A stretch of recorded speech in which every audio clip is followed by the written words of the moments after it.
Hello జెంజీస్. Present ఇండియాలో మనం అన్ఎంప్లాయ్మెంట్కి, system ఫెయిల్యూర్కి government accountability కోరుతూ మనం ఒక మూమెంట్ చేస్తున్నాం.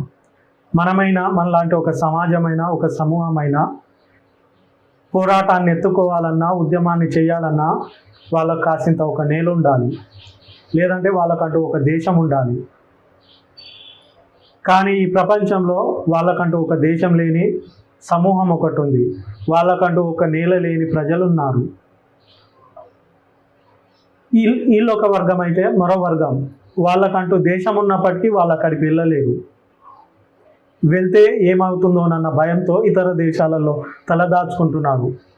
ఒక మాటలో చెప్పాలంటే టిబెట్ నుండి వలస వచ్చిన శరణార్థి దలైలామా. టిబెట్ వాసుల పరిస్థితి అందరిది ఇంతే.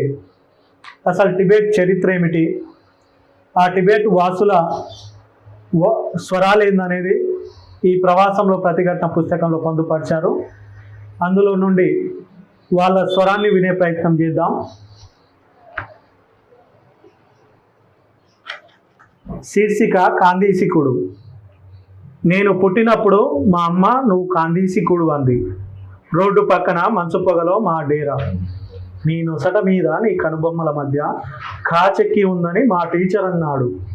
నేను నొసటను గోకేను రుద్దాను ఎర్రటి నొప్పిపొడి. నేను పుట్టు కాందీసికుండి, నాకు 3 నాలుకలున్నాయి.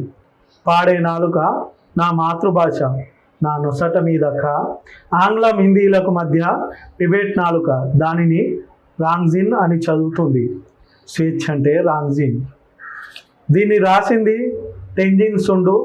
ఇలాంటి ఎన్నో స్వరాలు ఇందులో ఉన్నాయి. ఈ పుస్తకం కావాలనుకుంటే అమెజాన్లో అందుబాటులో ఉంది. ప్రచ్ఛాయ ప్రచురణ నుండి వచ్చింది.